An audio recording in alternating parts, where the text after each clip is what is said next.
नमस्कार सभी दर्शकों का बहुत बहुत स्वागत। आज एक विशेष चर्चा इस बात पर कि अब विदाई का समय है।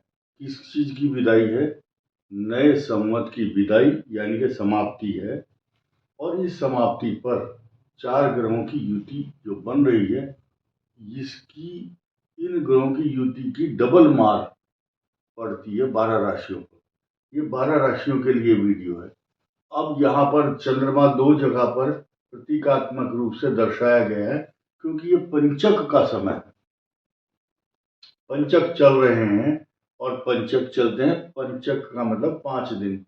पंचक संज्ञक जो नक्षत्र होते हैं, ये पंचक संज्ञक नक्षत्र बहुत सारे कॉम्प्लिकेशंस को दर्शाते हैं और सब राशियों को प्रभावित भी करते हैं। और हर राशि के ऊपर पंचक का अलग अलग इफेक्ट होता है। यही कारण है इस सृष्टि का हर आदमी पंचक देख करके काम करता है। अब 4 ग्रहों की युति है।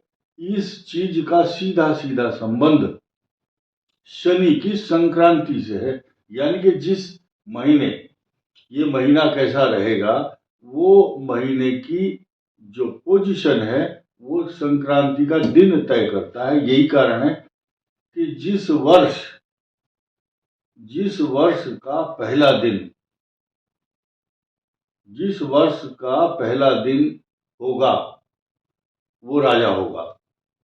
यानी कि संवत 2083 शुरू होगा बृहस्पतिवार के दिन से और वही राजा होगा। लेकिन अब दूसरा जिस बात को हम कहना चाहते हैं, जिस दिन सूर्य की संक्रांति का परिवर्तन होगा वो ग्रह मंत्री होगा उस वर्ष का।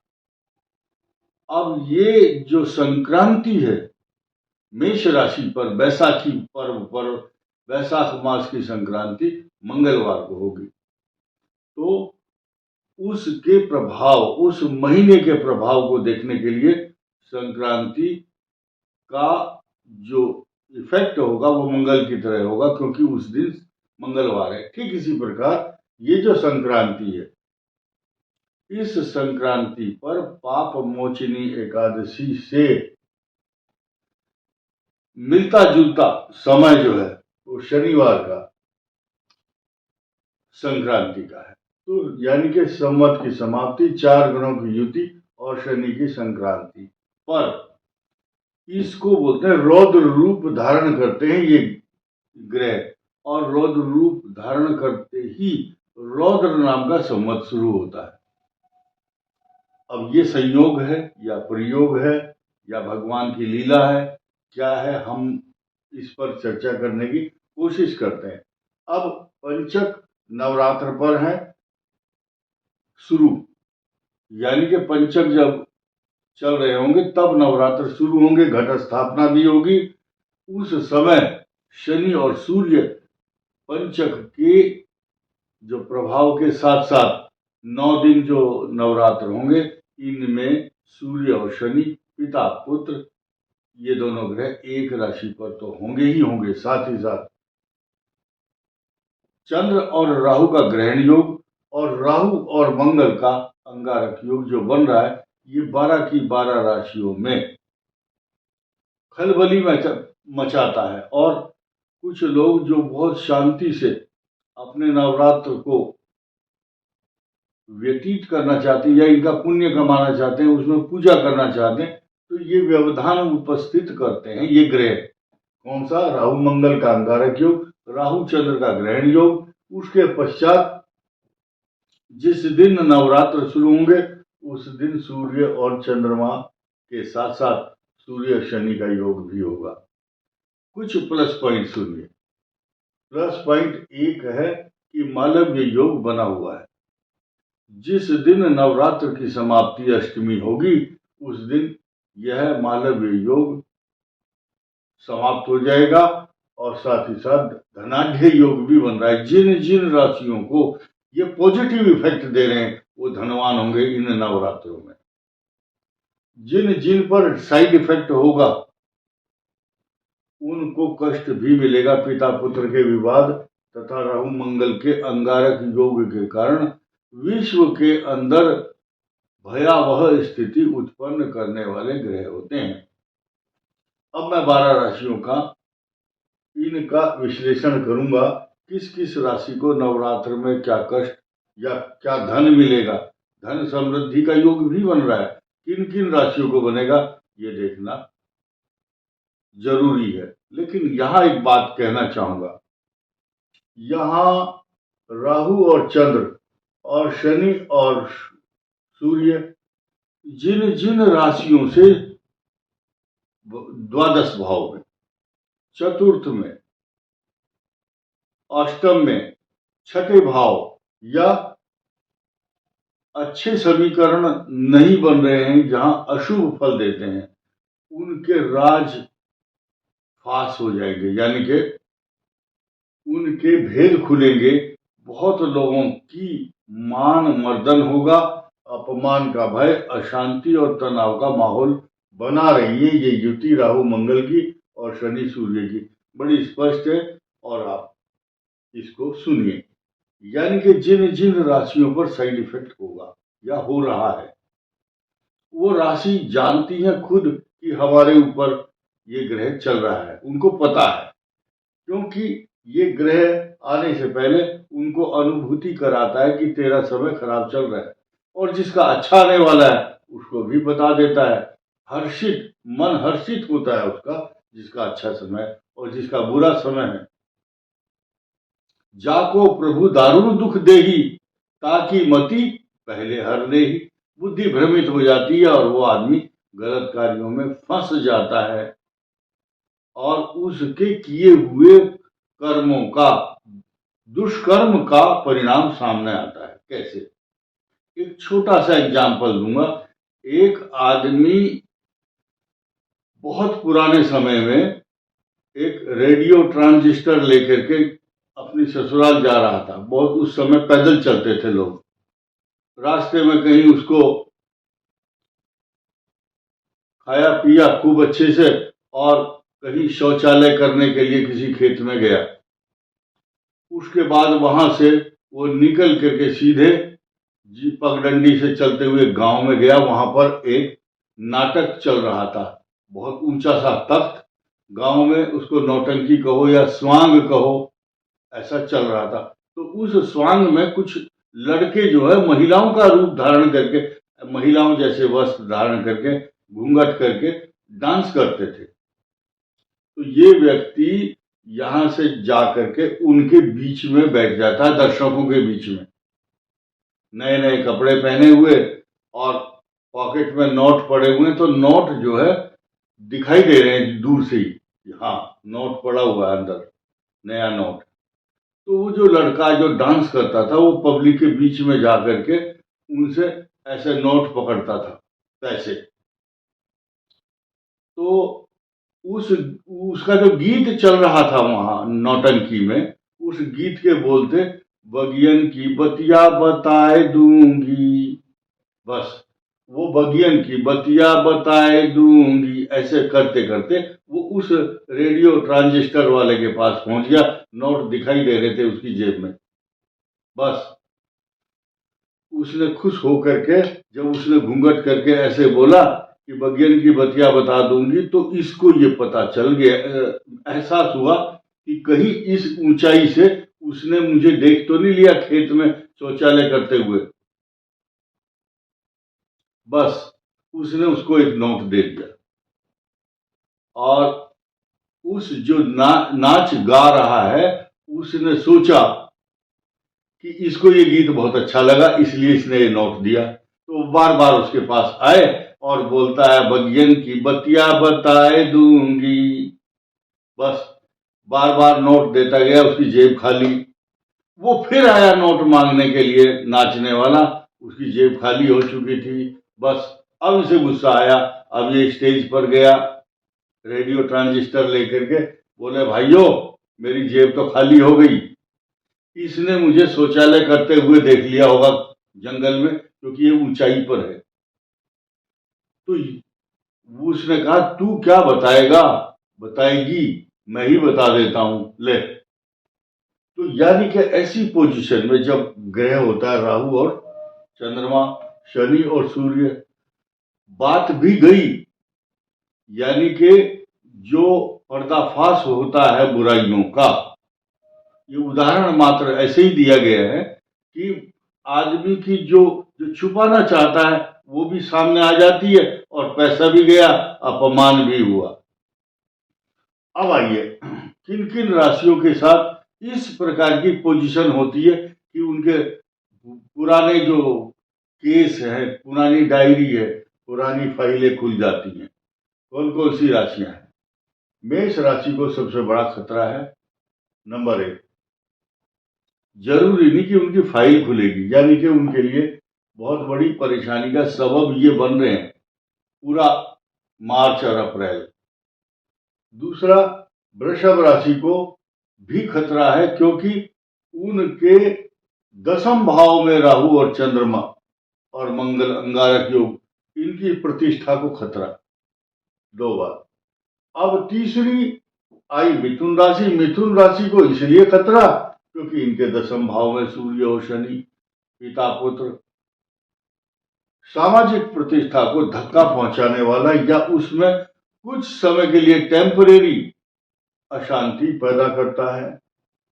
कर्क के लिए 8वें भाव में होगा राहु और चंद्रमा का, मंगल का अंगारक योग, टेम्परेरी फेस है, लेकिन इस टेम्परेरी फेस ही बहुत लंबे समय तक, लॉन्ग टर्म, ऐसा दुख, ऐसा जख्म, ऐसा दाग देकर जाएगा या जाता है उस समय, तो अशांत मन कर देता है बिना बात की। यानी कि कोई रूट कॉज आप ढूंढने जाओगे, रूट कॉज नहीं मिलेगा, जड़ में जाओगे, उसकी कारण नहीं मिलेगा। 5वां भाव, अब देखिए दोनों दो तरफ मार कैसे पड़ती है, तो यहां 2 तरफ नहीं, यहां 3 तरफ मार पड़ रही है। केतु से प्रताड़ित सिंह राशि, 7वां भाव, मंगल राहु चंद्रमा, इनकी दृष्टि सिंह पर। अब यहां से 8वां सूर्य और शनि की जो पोजीशन है वो किसी भी तरह से राहत देने वाली नहीं दिखाई दे रही है। सारी चीज अपनी निगेटिव कर रहा है ये ग्रह, परंतु अब बृहस्पति की पोजीशन, मैंने कई हजार बार कहा है, इस संसार में वही बच रहा है जो बृहस्पति को जच रहा है, बृहस्पति को जचता है। तो ये अगर आप बच रहे हैं सिंह राशि वाले, तो आपका बुद्धि स्थान है जहां 9 लिखा है, यानी कि सिंह राशि का 5वां भाव, आपकी बुद्धिमत्ता, चातुर्यता, वाक शक्ति, आपकी क्विक एक्शनेबल, यानी कि आप देखेंगे जिस समय बम का गोला किस जगह आकर के पड़ता है, उससे 2 मिनट पहले ही कोई आदमी वहां से खिसक जाता है, यानी कि बृहस्पति को जच रहा है, वो उसको बचाना चाहता है।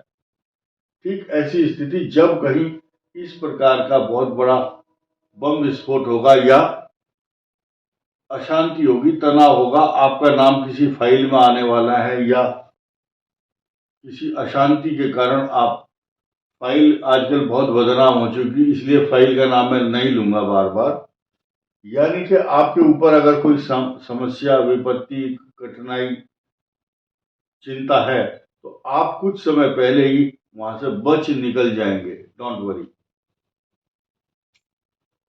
और अब आया कन्या राशि का 6ठे भाव। कन्या राशि के सामने आने वाली जो व्यवधान और परेशानी, वो बिल्कुल मैदान साफ हो जाएगा, लेकिन आपको अंदरूनी कलह, अंदरूनी चिंता, इनसिक्योरिटी लगी रहेगी। आपके सम्मान को ठेस नहीं पहुंच सकती, ये गारंटी है। तुला राशि, तुला के लिए जो परिणाम है वो सबसे अच्छे हैं इस बात को लेकर के कि आपके विरुद्ध जो आदमी षड्यंत्र करेगा वो बर्बाद हो जाएगा। बाहरी कोई शक्ति आक्रमण करके आपको नुकसान नहीं पहुंचा सकती, गारंटी है इस बात की। लेकिन आप खुद इतने भ्रमित हैं, यानी कि दूसरा आदमी कष्ट नहीं दे रहा, आप अपने दुख से दुखी हैं। आप किसी के ऊपर इल्जाम नहीं लगा सकते कि उसकी वजह से ऐसा हुआ। हालांकि शनि राहु केतु को मुकुट लगा करके पृथ्वी पर नहीं आते और ना किसी को गदा लेकर के या तीर कमान या गोली से मारते हैं। वो तो किसी आदमी को माध्यम बनाते हैं। कोई व्यक्ति, कोई जज, कोई पुलिस, वही शनि राहु केतु बन जाता है आपके लिए। कोई आपको गलत मार्ग में धकेल रहा है, तो इसलिए राहु केतु मंगल शनि बुध जब तुला राशि को भ्रमित करते हैं, आपको सचेत और सावधान रहना है। वृश्चिक राशि के लिए ये समस्या, क्योंकि बुद्धि स्थान भी ठीक नहीं है, यहाँ सूर्य शनि आपको चिड़चिड़ा बना रहा है, बहुत अशांत कर रहा है, तनाव दे रहा है, परेशानी पैदा करता है। लेकिन वृश्चिक का जो चतुर्थ भाव है, इनसिक्योर्ड है आप। वज्रपात, उल्कापात या परेशानियों का आघात वृश्चिक राशि पर होगा। टेम्परेरी फेज है, बहुत लंबे समय तक नहीं है, लॉन्ग टर्म नहीं कह सकते। लेकिन ये जो दाग है, ये कष्ट है, ये जख्म है, इसकी जो तड़पन है या इसका जो दाग है, इसके जो निशान है, 6 दिसंबर 2026 तक तो रहेंगे। रह करके बीच बीच में ये याद दिलाएगा आपको उस जख्म की। धनु के लिए इस समय जो चल रही, यहां भी यही कंडीशन है। दूसरा आदमी आपको बाहर से आकर के आक्रमण नहीं कर सकता। आपके अपने निज कर्म का जो भोग है, वो भोगना है आपको। इनसिक्योरिटी, पुरानी जो कुछ समस्याएं आपकी हैं, उन पर कुछ आदमी आपको ब्लैकमेल करने की कोशिश कर सकते हैं। आपके साथ तनाव हो सकता है। आप जमीन खरीदेंगे तो षड्यंत्र, वाहन खरीद रहे हैं तो, बिल्डिंग बना रहे हैं तो, आप कहीं कंस्ट्रक्शन का काम अगर कर रहे हैं या आपका ट्रक जा रहा है कहीं, तो ट्रक में से कट्टा सीमेंट का चोरी हो जाएगा या कोई उतार लेगा। आप व्यापार करते हैं तो व्यापार में हानि। आप कंस्ट्रक्शन का काम कर रहे हैं तो उसमें लेबर के द्वारा खुराफात। आप जो भी बिजनेस करते हैं उसमें आपके साथ चीटिंग। तो कुछ जरूरी नहीं धनु राशि वाले सारे ही परेशान हैं। आपको, कुछ लोगों को, धनु राशि वालों को जमीन, सवारी, प्रॉपर्टी, जायदाद सबका लाभ हो रहा है, लेकिन कहीं ना कहीं पता तो चलेगा आपको कि चीटिंग तो मेरे साथ भी हो रही है। मकर के लिए 3 तरह से विश्लेषण होगा इसका। मकर का द्वितीय भाव बहुत अच्छा नहीं, आपकी वाक शक्ति, अशांति, तनाव, चिंता, लेकिन धन तो देगा, लेकिन आपके मन के अंदर जो कुंठा है, इमोशनली आपको इनसिक्योर्ड करता है। चंद्र मंगल का महालक्ष्मी राजयोग तो है, धन स्थान में धन भी देगा। राहु बुध की जो युति है, ये अच्छी नहीं है। राहु मंगल की युति अच्छी नहीं है, यानी कि धन, कुटुंब, वाणी, इन तीनों में एरर आया हुआ है, एरर। लेकिन ये तीनों ग्रह यानी कि शनि, शुक्र और सूर्य, ये तीसरे भाव में कोई नुकसान नहीं करेंगे, ये लिख लीजिए इस बात को। परंतु ये जो अष्टम भाव है, ये कॉन्स्टिपेशन, ये बीमारी, इनसिक्योरिटी और गुप्त चिंताएं, शून्य के अंदर सोचना, एंजाइटी, ये एक कष्ट पैदा करने वाली प्रॉब्लम है। तो मैं ये कहूंगा कि कन्या राशि से लेकर मकर तक जो मैंने विश्लेषण किया, इन सबको भगवान शिव की उपासना ही लाभदायक है। और जो महिलाएं हैं, नवरात्रों में कौन सा मंत्र पढ़ेंगे, ये नोट कीजिए। दुर्गा अष्टोत्तर नाम स्तोत्रम, 108 नाम है दुर्गा जी के, इनका नाम जरूर लेना, रोज लेना है। अब मैं कुंभ पर आता हूं सीधा। कुंभ राशि जल से भरी हुई, जल से परिपूरित, चंद्र और मंगल का महालक्ष्मी राजयोग जल से परिपूरित करेगा। जैसे घड़े को, ऐसे ही आपसे को धन, अच्छे संस्कार, वैभव, सुख, समृद्धि, पैसा, जायदाद और काम करने की क्षमता बढ़ाएगा। लेकिन जिन कुंभ राशि वालों का वजन ज्यादा बढ़ रहा है, कम करो, वेट कम कर लो। राहु और चंद्र का जो ग्रहण योग है ये इमोशनल बना रहा है बहुत ज्यादा, आपको बचना है इससे। मेडिटेशन करो, भगवान शिव की उपासना और हनुमान जी की उपासना, क्योंकि राहु चंद्र के और राहु मंगल के अंगारक योग को भगवान शिव, भगवान हनुमान जी और माँ दुर्गा की जो शक्ति है वो सामने टिकने नहीं देगी, नोट कर लेना। अब आइए मीन पर। ये मीन राशि का जो दरबार सजा हुआ है यहाँ पर, सूर्य, चंद्र, शुक्र और शनि। इधर तो धनाढ्य योग बनाता है ये, और इधर ये सूर्य और शनि का बहुत बड़ा क्राइसिस पैदा कर रहा है। अब हम किसको समझे कि ये चीज आपके ऊपर लागू होगी या सूर्य, शुक्र और शनि लागू होगा? लेकिन यहां 3 तरह की बात सुनिए। कुछ लोग इस बात को ये लेते हैं, आपने अभी तो ये अच्छा बता दिया, अभी खराब बता दिया, तो जिनको नेगेटिव लगता है वो कृपया इस वीडियो को ना देखें। देखिए, सूर्य और चंद्र का अमावस्या योग जो होता है ये धन तो देगा, क्योंकि मीन राशि है और मीन पर सूर्य और चंद्र के शुभ योग होते ही होते हैं। एक प्रिडिक्शन दिया, अब आगे बढ़ते हैं। शुक्र उच्च राशि में है, आपको माननीय व्यक्तियों की श्रेणी में लाकर खड़ा करता है, आपको विशेष सम्मान दिलाता है, आपके गले में सोने का हार, चांदी का हार, हीरों का हार या फूलों का हार, यानी कि आपकी जो पद और प्रतिष्ठा है उसको बढ़ाता है। शनि और शुक्र ये धनाढ्य योग बना रहे हैं, तो आपकी कुंडली, आपके ग्रह और आपकी चल रही महादशा में कौन सा पावरफुल ग्रह है उसी का लाभ आपको मिलेगा। यानी कि कुल मिलाकर के बात आपकी कुंडली के ऊपर ही छोड़ता हूं मैं, ये क्लियर है। अब आपकी राशि का स्वामी बृहस्पति केंद्र में सुख नहीं छीन सकता आपके, आपको जो पीछे से मिलने वाली विरासत है ग्रहों की या दादा परदादा की ज्ञान की विरासत, ये आपको मिलेगी ही मिलेगी। सभी राशियों को नवरात्र के पर्वों पर बहुत बहुत शुभकामनाएं। लेकिन इस बात की परामर्श देते हुए, सलाह देते हुए कहूंगा कि नवरात्र में पूजा पाठ पर ध्यान दें। धर्म और संप्रदाय से संबंधित कोई भी आदमी आपको भड़काता है तो उसके कहने में ना आए, क्योंकि इसी नवरात्र के दौरान 2-2, 3-3 पर्व एक साथ आते हैं तो मनुष्य विचलित होता है और ये ग्रह विचलित करते हैं, इसलिए हम आपको ये परामर्श दे रहे हैं। इस वीडियो में इतना ही। धन्यवाद, नमस्कार।